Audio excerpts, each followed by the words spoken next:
Soledad Blanco from the European Commission's Directorate General of International Affairs was unable to attend TradeWinds Ship Recycling Forum in Singapore, but in a video link told delegates that Brussels is moving closer to a new regulation governing the scrapping of European Union flagged vessels in Asia.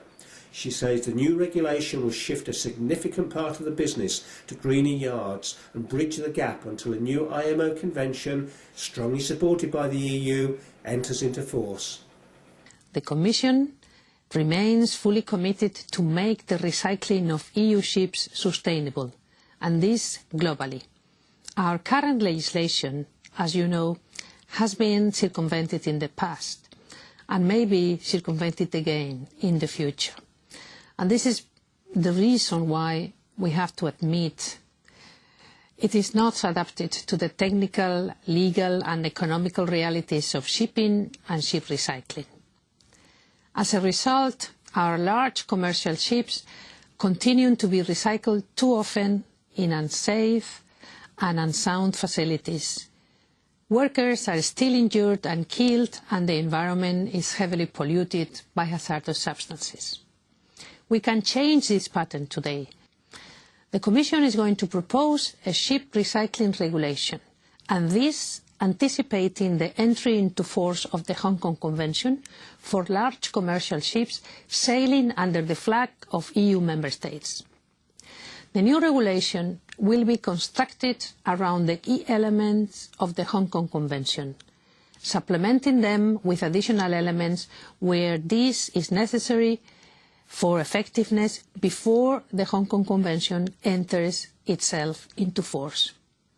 The key four elements of the EU regulation will therefore be, as for the Hong Kong Convention, the sustainable design of ships, the keeping of an inventory of hazardous materials, the elaboration of recycling plans, and the exclusive use of safe and sound recycling facilities for ship recycling.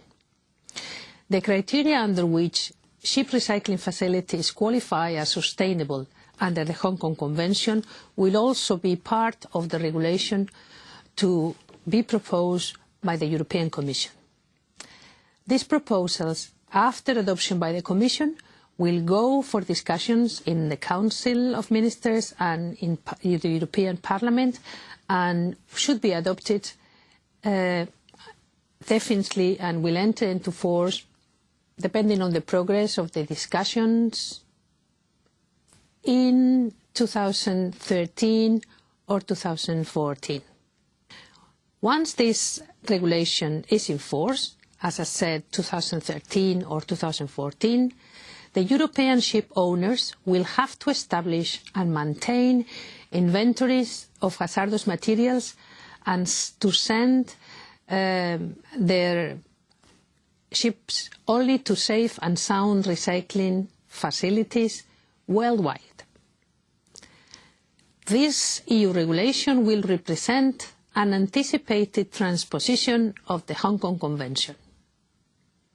And until this Hong Kong Convention enters into force, certain safeguards, which will be later provided by the Hong Kong Convention, needs to be transitionally built into the EU regulation. Of course, the possibility is there to revise the EU regulation in the future once the Hong Kong Convention enters into force.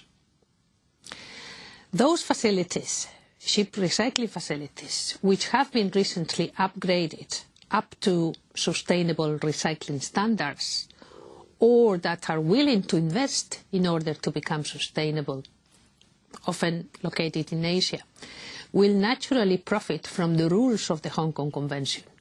But again, until this convention enters into force, the forthcoming EU regulation will provide an incentive for modern ship recycling facilities. Why?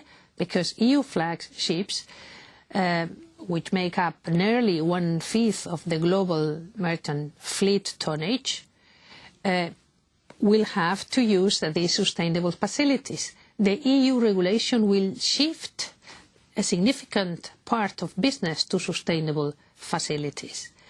These upgraded facilities will be able to pass over the cost of their investments to ship owners in accordance with the polluter pays principle.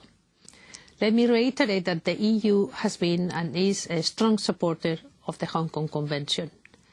This convention was designed specifically for ships and for ships recycling. It's therefore more adapted to ships than our current ship waste regulation. We will do all that is in our power to speed up the entry into force of the convention.